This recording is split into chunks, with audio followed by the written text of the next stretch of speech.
Hermanos, bienvenidos a Tesoros del Cielo. Les saluda su hermana Sandra Lecaro de Cárdenas, más conocida acá acá en Estados Unidos como Sandra Cárdenas nomás. Acá no se usan muchos apellidos. Así que reanudamos hoy las clases. Tuvimos un descanso por el Día de la Independencia, aunque tuvimos nuestra meditación por YouTube y por Facebook Live, pero hoy reanudamos lo que estamos siguiendo en la clase, que estamos estudiando en la clase de hermenéutica, que es una clase de cómo interpretar las escrituras. Eso significa hermenéutica, un estudio de cómo aprender a entender la Biblia.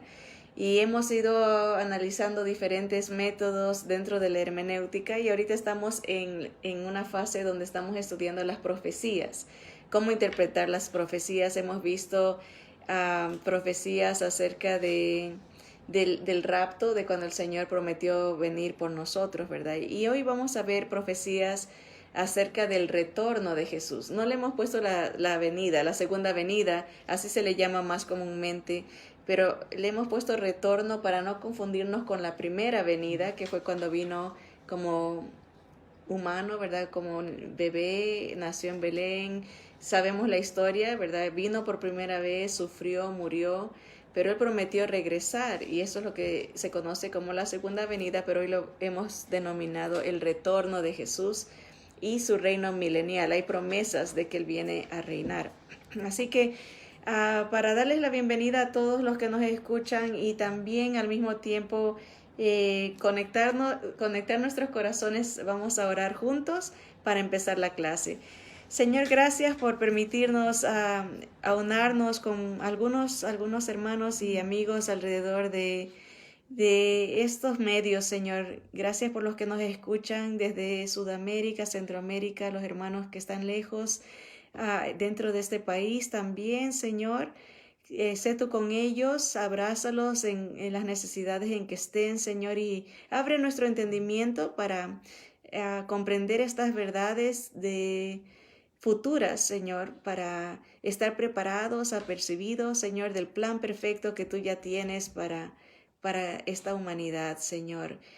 Revélate a nosotros, Señor, y dirige nuestro pensar a las cosas que tú ya has enseñado, Señor. Gracias por este tiempo, te bendecimos en el nombre de Jesús. Amén, amén. Así que bien, vamos a leer, dice, profecías acerca del retorno de Jesús y su reino milenial. Es la lección 26. Hay acontecimientos en nuestro futuro que la Biblia los describe como la venida del Hijo del Hombre, el reino milenial. También se habla esta palabra, el Armagedón, y el juicio del trono blanco. Eso está en el futuro nuestro todavía, no ha pasado. El Señor prometió regresar. Eso a veces hablamos de promesas, nos gusta encontrar las promesas que Jesús ha dejado y a veces buscamos promesas que tengan que ver con a lo mejor con provisión, queremos saber de promesas de sanidad, pero hay promesas de que Él viene y eso es hermoso también saber de que algún día lo vamos a ver, ¿verdad? Él prometió regresar.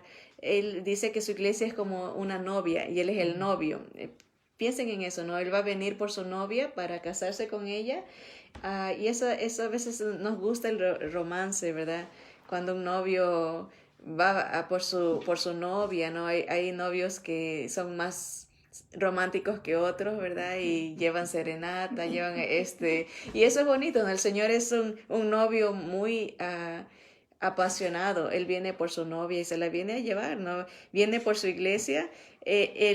La venida, el retorno del Señor está descrito en la Biblia en dos facetas. Por su novia viene sorpresivamente, así que como la viene a raptar, se usa esa palabra, se la viene a llevar para casarse con ella y estar con ella en el cielo. Viene el Señor a las nubes y los muertos en Cristo resucitan primero y luego nosotros los que vivimos, dice Pablo, los que hayamos quedado, juntamente con ellos nos reuniremos en las nubes e iremos con el Señor. Esa es la primera faceta de la segunda venida del Señor. Pero hay una segunda faceta donde el Señor viene con nosotros, literalmente, físicamente viene a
¿verdad? Hay muchas galaxias.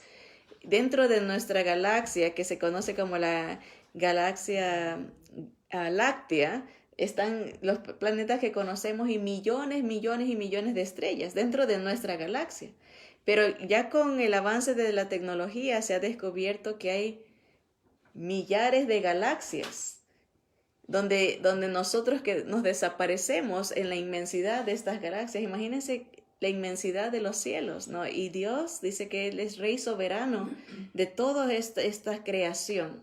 Así que esa es una faceta de su reinado. Él reina sobre la creación, Él reina sobre todos los universos, ¿verdad? Lo que no conocemos, los que conocemos y los que no conocemos, porque hay áreas donde ya los telescopios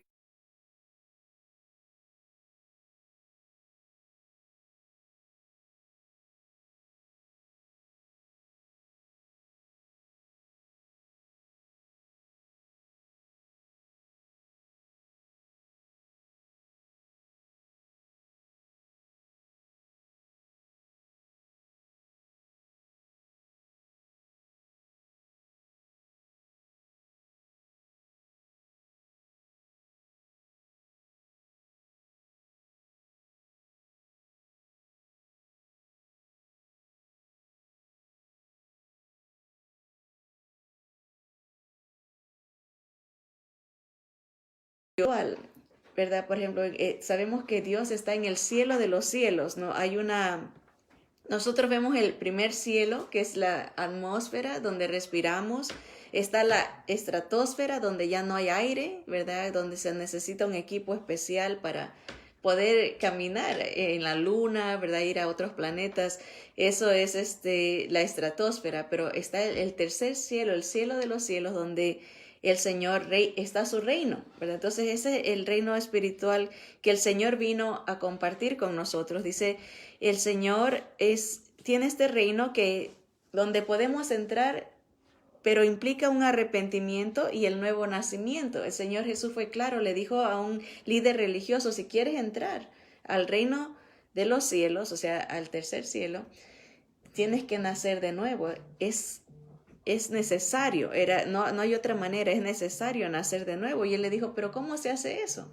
¿Podré meterme otra vez en el vientre de mi madre? Y le dijo, ¿cómo eres tú?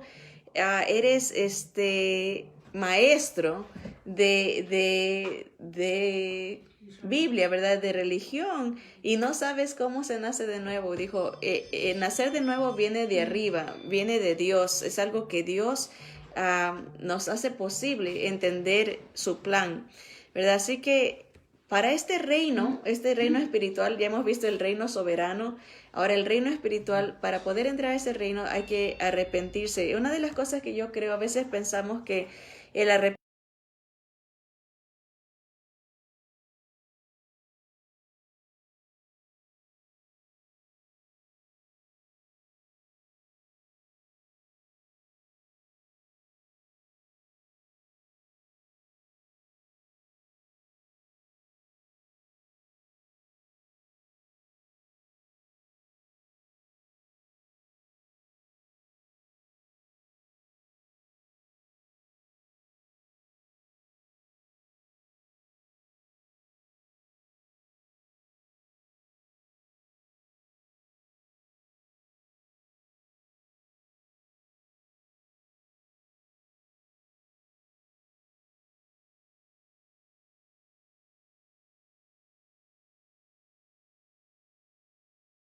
tengo que dejar entrar a mi cielo. Bueno, lo que nosotros respondamos va a indicar en quién estamos confiando para entrar al reino.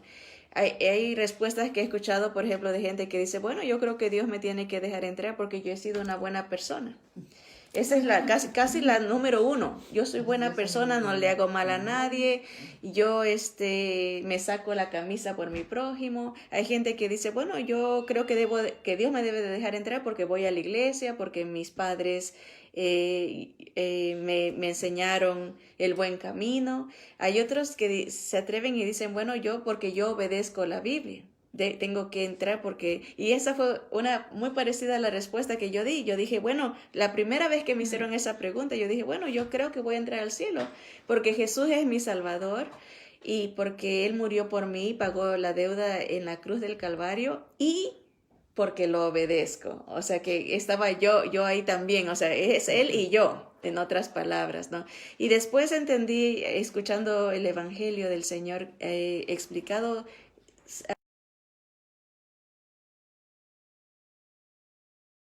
los méritos son en Él solamente, es por Jesús.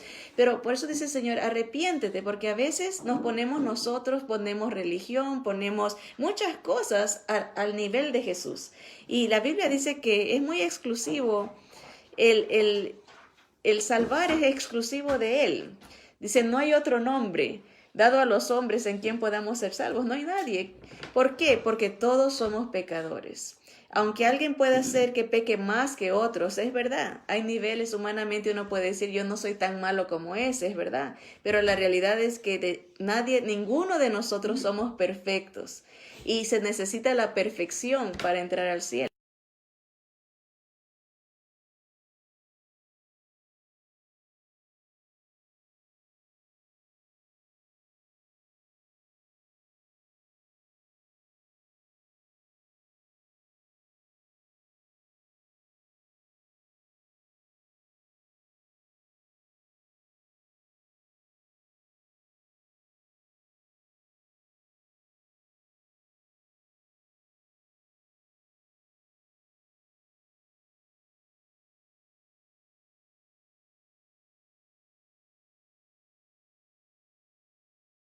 Porque ve a su Hijo, ve la sangre de su Hijo. El que tiene a Cristo tiene la perfección posicional. O sea, el Padre nos ve como sus hijos perfectos en Cristo Jesús. Y algún día nos dará un cuerpo perfecto también, igual que su Hijo. El Hijo fue el primero, es las primicias, pero algún día nosotros los seguiremos, los de la fe de Cristo. Por eso digo, cuando Él venga en esta primera faceta de su retorno, se lleva a su novia, los que hayan creído esto, que solo Jesús salva, que solo Jesús es el único digno de nuestra reverencia y adoración.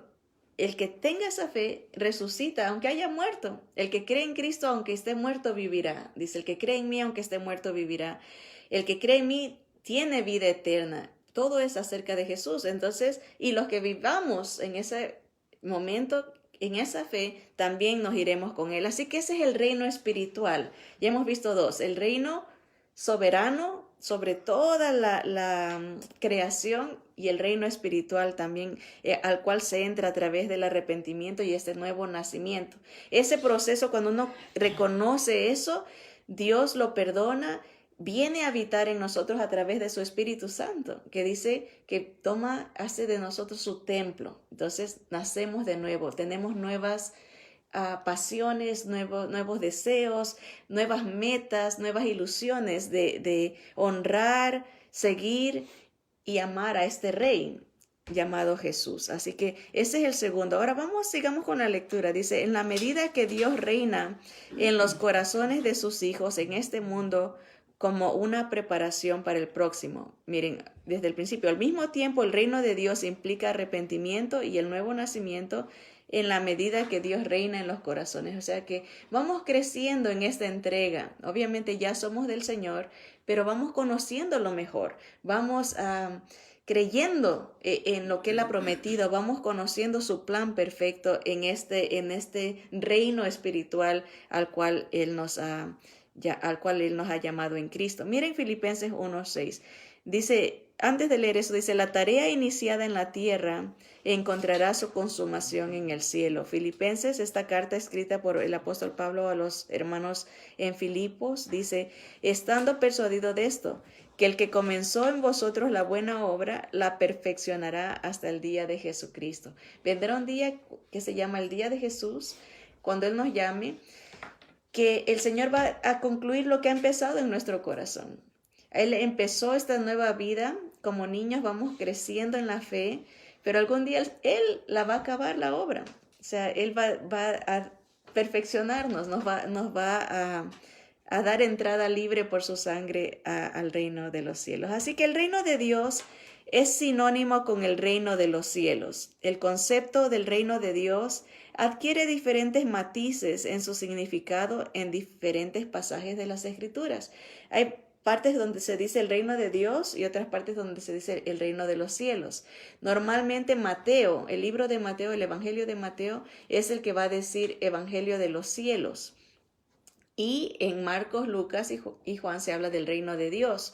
Se cree que Mateo hizo esa distinción porque el Evangelio de Mateo fue dirigido a judíos y el judío no usa el nombre de Dios por reverencia y temor a usarlo en vano. Entonces se cree que la audiencia, por eso no decía el reino de Dios, sino el reino de los cielos en el libro de Mateo. Pero se usan los dos conceptos, el reino de Dios y el reino de los cielos, también porque hay esas matices diferentes. Un reino soberano al cual Jesús controla todos los planetas, toda la creación, un reino espiritual, pero también va a haber un reino físico. Así que son tres que tenemos que entender. Dice, en términos generales, el reino de Dios es el reinado de un Dios eterno y soberano sobre todo el universo. Varios pasajes de las Escrituras demuestran que Dios es el monarca indiscutible en toda la creación. Miren lo que dice el Salmo 103:19. Dice, el Señor ha establecido su trono en el cielo y su reino gobierna sobre todo. ¿Verdad? Esa es la verdad. El Señor está en control, aunque a veces para nosotros no entendemos, pero el Señor sabe lo que está haciendo y por qué permite las cosas. Y como el rey, también Nabucodonosor declaró, este rey pagano babilónico, cuando él entendió quién era Dios, el Dios de Israel, declaró esto, dice, el reino de Dios es un reino eterno.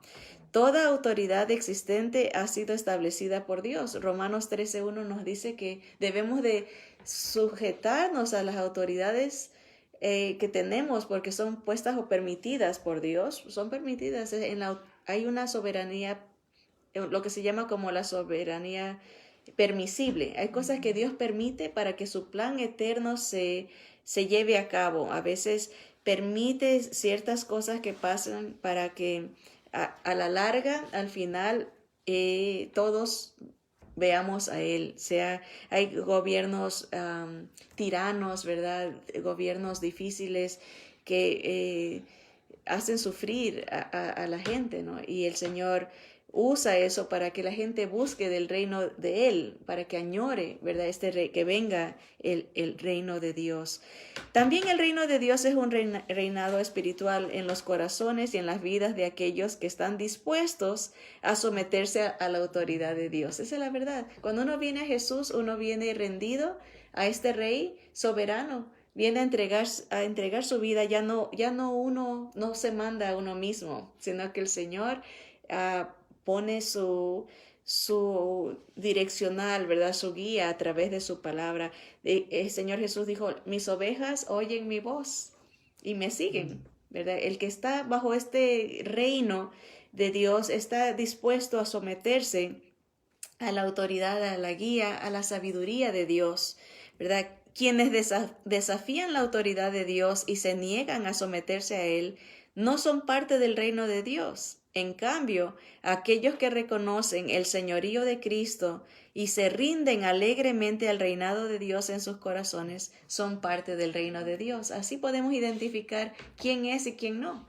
Sí, porque no se puede dividir. Hay gente que dice, yo creo en Jesús como mi Salvador, pero yo vivo mi vida, ¿verdad? Que no se meta porque lo quiero como Salvador, pero no como Señor. Y eso es una normalidad que no se da en el creyente verdadero. El que viene y cree en Jesús como Salvador se rinde al señorío, al reinado de Jesús porque lo ve como Él verdaderamente es Rey de Reyes y Señor de Señores. Son parte del reino. Eso no quiere decir que somos perfectos. Lo que quiere decir es que la lucha es real, ¿verdad? De que uno está día a día rindiéndose a ese señorío de Cristo, día a día pidiendo que se haga la voluntad de Él en nosotros, ¿verdad? Buscar la dirección, la guía de nuestro buen pastor. En ese sentido, el reino de Dios es espiritual. Jesús dijo que su reino no era de este mundo, por eso lo dijo, porque es un reino espiritual, pero también es un reino físico. Eso vamos a explicarlo ahorita. Jesús le dijo a Pilato, y se escribe esta historia en Juan 18:36, dice, respondió Jesús, mi reino no es de este mundo. Si mi reino fuera de este mundo, mis servidores pelearían para que yo no fuera entregado a los judíos, pero mi reino no es de aquí. Acuérdense que esto era la preparación, el Señor recién venía a anunciar el reino, porque el reino de Él está en los cielos. Por eso Él decía, yo no es que estoy peleando ser rey aquí, en esa instancia, ¿verdad? Y porque si no, dijo, mandaría a mis servidores, los ángeles. El Señor le dijo a Pedro, ¿qué no crees que si yo doy una orden y mandarían, ¿cuántas eran? ¿Cuántas legiones eran? Creo que eran 12 legiones de ángeles, que son una legión romana, en el ejército romano eran 6,000.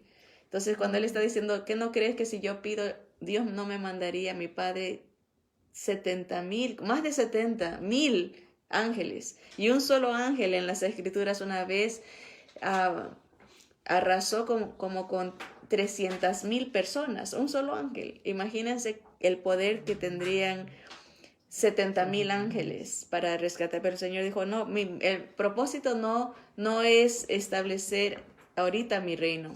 Mi reino no es de aquí, está en los cielos. Mateo 4:17 dice, el Señor predicaba que era necesario el arrepentimiento para ser parte del reino de Dios. Juan 3:5, respondió Jesús, de cierto te digo, que el que no naciere de agua y del Espíritu, eso está hablando de cómo entrar al reino de Dios, ¿verdad? El arrepentimiento, el agua es un proceso. Cuando uno nace sale agua y sangre, ¿verdad? Cuando uno nace por primera vez. Igual cuando uno nace por el Espíritu, ¿verdad? El agua, muchos lo consideran como el bautismo, otros hablan que puede ser el arrepentimiento, el agua de la palabra, ¿verdad? La purificación, entender el plan de Dios es lo que toma para que uno crea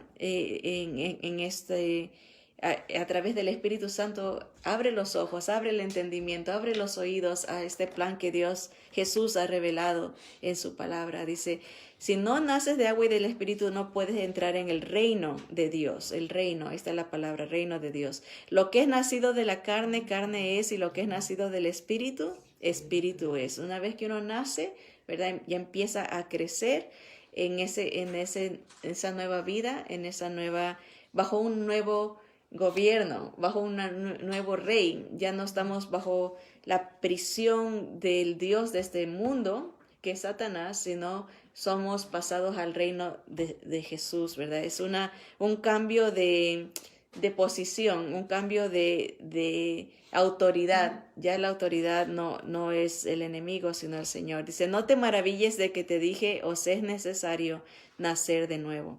El reino de Dios puede ser equivalente a la salvación. Cuando alguien dice, ¿eres parte del reino?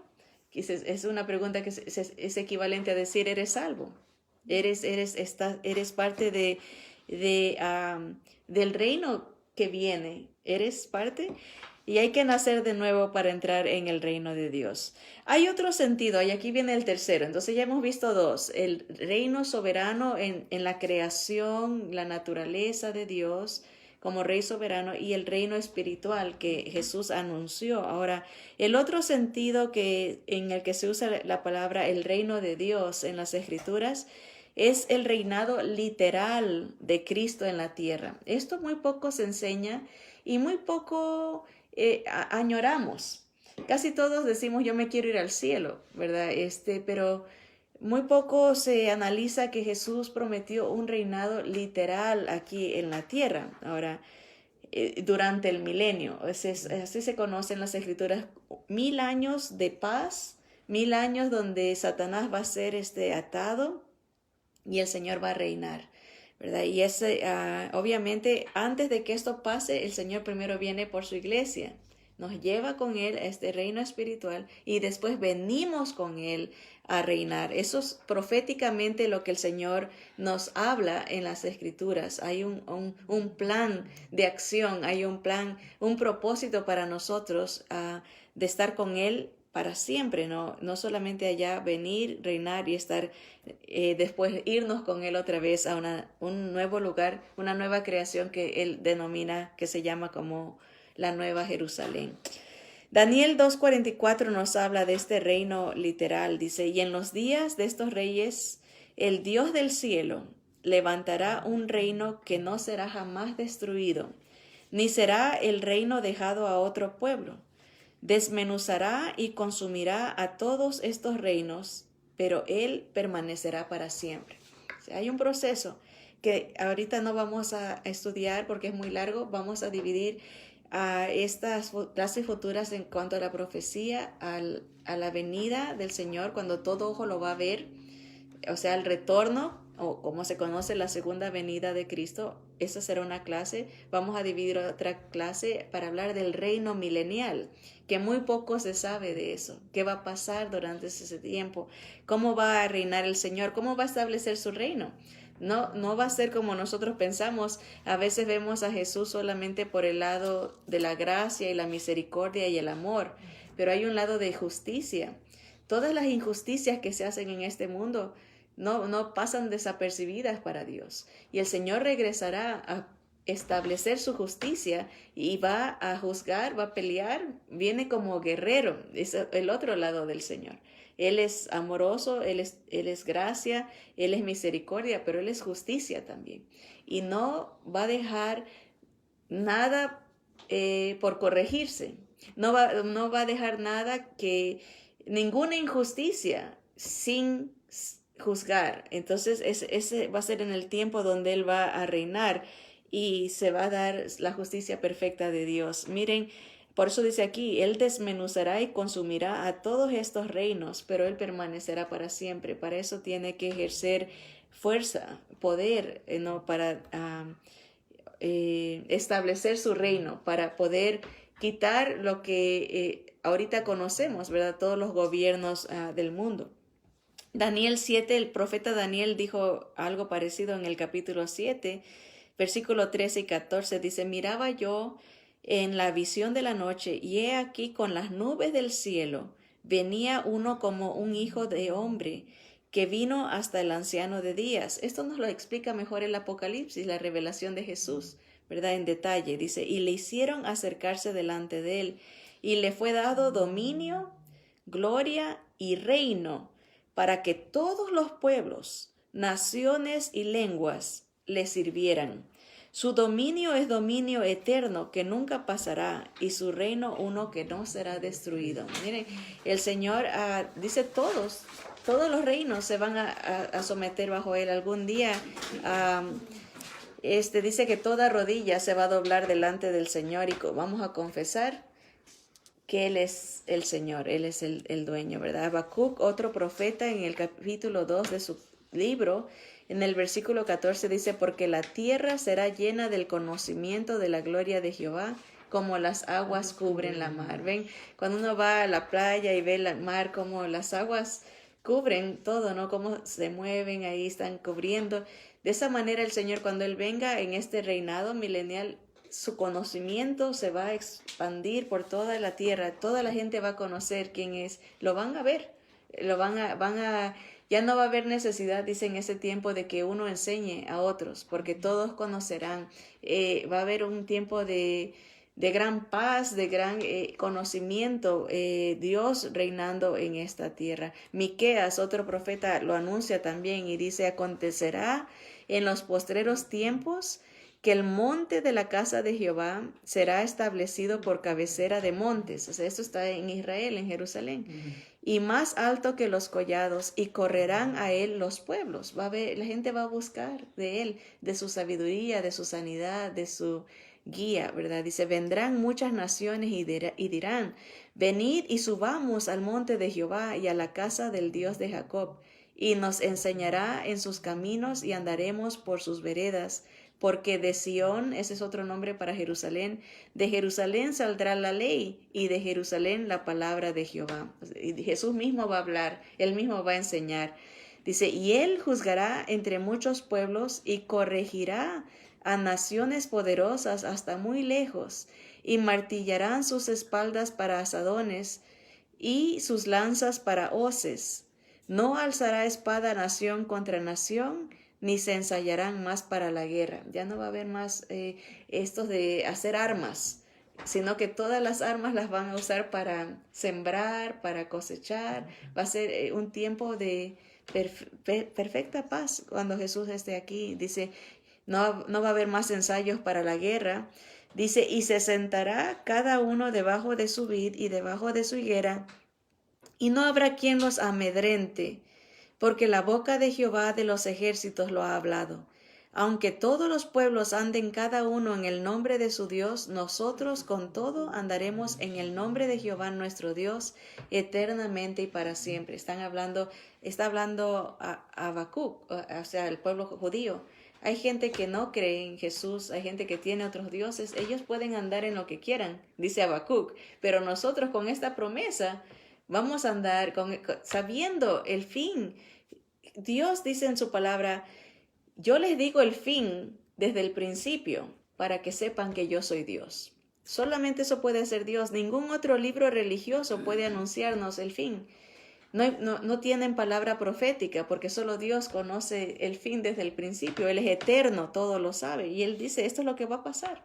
Esto es lo que voy a hacer yo y llegará un punto en ese reinado milenial que lo estudiaremos con calma más adelante, ¿verdad? O sea, le estoy dando descripciones del reino soberano sobre la creación, el reino espiritual, el reino milenial, pero hay procesos, ¿verdad? Ya hemos estudiado el rapto, ahora viene la segunda venida de Cristo, el reino milenial, el Armagedón y también el juicio del trono blanco. Otro profeta llamado Zacarías en el capítulo 14 nos habla un poquito también de este reino milenial y dice, Jehová será rey sobre toda la tierra.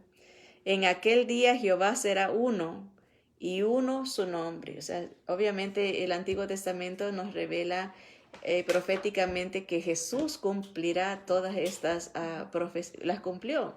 Cumplió profecías en su vida, en su muerte y su resurrección, su ascensión, y cumplirá las profecías de su segunda venida. Dice que han hecho un cálculo que hay el doble más profecías de su segunda venida que de su primera. Y su primera se cumplió al pie de la letra. Todo lo que hizo el Señor cumplió una profecía anunciada, hasta cómo lo entregaron, cómo lo vendieron, lo traicionaron, todos los detalles de su primera venida los cumplió. Y hay el doble de profecías de su segunda venida, ¿verdad? ¿Cuánto más garantía de que va a suceder? Algunos teólogos se refieren al futuro, a la manifestación abierta del reino de Dios como el reino de gloria, ¿verdad? Ahorita, en el presente, la manifestación oculta del reino de Dios se refiere como el reino de la gracia. Estamos viviendo en su reino donde hay oportunidad todavía, regalo de Dios, de que la gente entre a este reino. Algún día va a ser obligado, porque cuando Él venga, toda rodilla se va a tener que doblar, pero qué bonito es entrar queriendo, entrar con gozo, ¿verdad? Entrar con un corazón humilde, aceptando su soberanía, ¿verdad? Obviamente por eso durante el milenio, cuando se acabe el milenio, el Señor va a darles oportunidad de que decidan. Y la gran mayoría va a decidir en contra del Señor. Imagínense, en un gobierno de paz, un gobierno donde no hay peligros, porque miren, dice, uno va a estar tranquilo en sus viñedos, en su tienda, en lo que sea, donde esté, pero aún así el corazón humano siempre tiende a la rebeldía en contra de la autoridad de su creador. Por eso se va a organizar esta guerra del Armagedón, donde el Señor destruye y se acaba esa generación y ya nos vamos con el Señor, todos los que sí queremos estar con Él para siempre. Este reino vendrá sorpresivamente. Esto es interesante. Cuando el Señor venga, no se lo va a estar esperando. Va a ser inesperado, va a ser sorpresivo. Es más, el Señor dice, cuando el Hijo del Hombre venga a la tierra, ¿hallará fe en la tierra? Es una pregunta como diciendo, muy pocos van a creer en Él cuando Él venga. Y estamos viviendo en tiempos así, donde la gente, justamente esta mañana estaba viendo una encuesta que han hecho desde el 2000 hasta el 2019, el tanto por ciento de los que se dicen creer en Dios. En el 2005, un 86% aquí en Estados Unidos decía creer en Dios. En el 2012 bajó a un 74%. Ahorita en el 2019 estamos como en un 65% de la gente general, ¿no?, que dice creer en Dios. Imagínense, va bajando porque es profetizado que no va a haber mucha gente que crea en el Señor y mucho menos en el plan de Jesús. Cuando Él venga va a venir sorpresivamente porque la gente no cree en esto. Ahorita hay una corriente muy fuerte, una corriente humanista, donde es todo acerca del yo. ¿Qué hace Dios por mí? No qué puedo hacer yo por Él, ¿verdad? O sea, servirlo, amarlo, sino y si Dios no me da lo que yo quiero, entonces no lo sigo, ¿verdad? Y eso es lo que pasa con mucha gente que quieren un Dios a su imagen, que Dios se someta a ellos, ¿verdad? Y si Dios se sometiera a nosotros seríamos Dios. Pero Él es Dios, y es al revés, ¿no? Y el mundo lo tiene todo volteado, ¿verdad? Dice,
aquí en la tierra como en el cielo, ¿verdad? Anunciando un reino venidero, ¿verdad? Un reino desde el principio. El Señor nos dice, esta es la promesa que tengo para ustedes, que voy a regresar.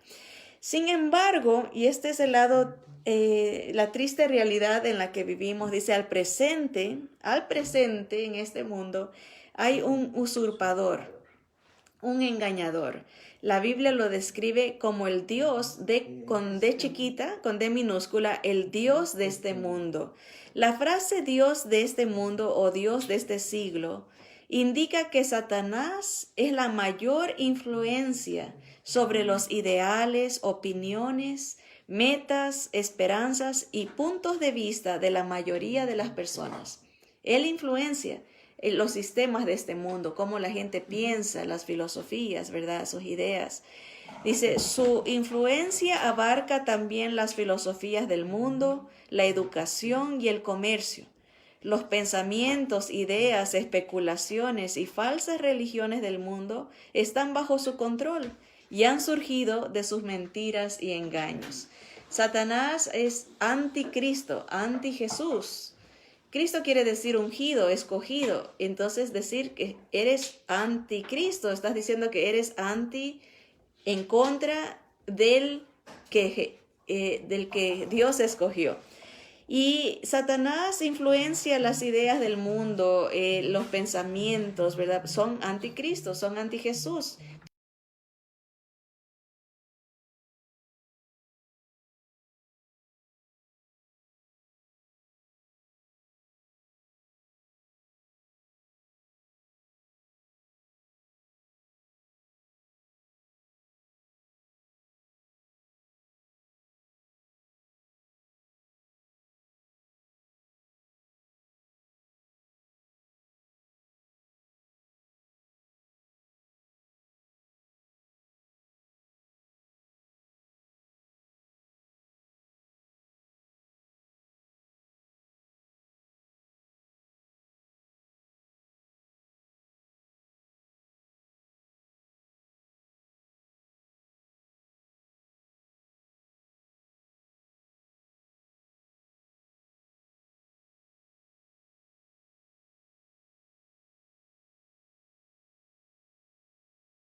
Que se narran en Isaías. Dice, yo subiré, yo me sentaré al trono, yo voy a buscar el reino. Él quería todo para el yo, los 5 yo. Y él nos transmite al mundo, al sistema del mundo esa idea. Es todo acerca de ti. Tú puedes, tú tienes que hacer esto. Cuando el Señor dice es todo acerca de mí, de Jesús, ríndete a mí y yo te haré triunfar, ¿verdad? Es otro sistema de pensamientos y de ideas. Pero el Señor nos dio vida, nos sacó cuando estábamos muertos en esos pensamientos y dice, andábamos conforme a la corriente de este mundo, conforme al príncipe, al principal de la potestad del aire, el espíritu que ahora opera en los hijos de desobediencia. Hay una influencia mental, espiritual, fuerte, pagana, mundana, en los que no tienen al Señor Jesús. Por eso no pueden ver las verdades del Señor porque siguen la corriente de influencia que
llega a un punto que ya no puede, ya no va a abrir los ojos, ya no va a ablandar su corazón. Entonces, el Señor nos llama a tener mucha prudencia y sabiduría en cuándo, dónde y cómo se da este evangelio de salvación en Jesús.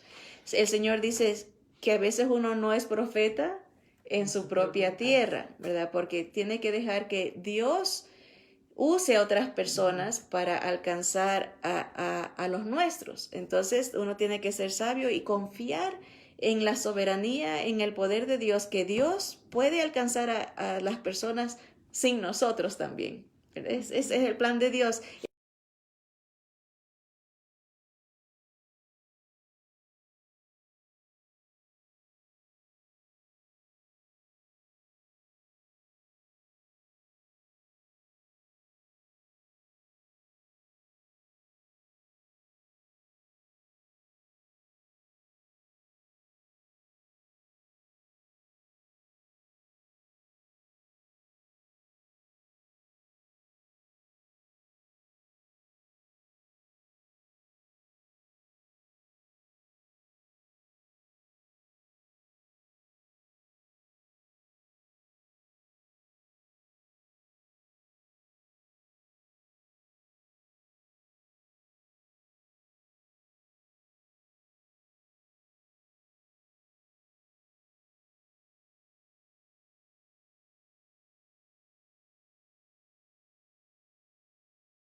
Está de las tinieblas y trasladado al reino de su amado Hijo, en quien tenemos redención por su sangre, el perdón de pecados. Redención quiere decir ser comprados, como que éramos esclavos, Jesús con su sangre nos compra de la esclavitud del pecado, del mundo, de Satanás, y nos traslada a su reino. Esa es la promesa. Él nos da una herencia, nos capacita para recibir esa herencia, nos promete esa victoria. Dice, los creyentes ya no están bajo el imperio de Satanás. Ahora servimos a otro rey, a otro Dios, a otro Señor. Somos libres y esperamos al Rey que pronto viene en gloria. Así que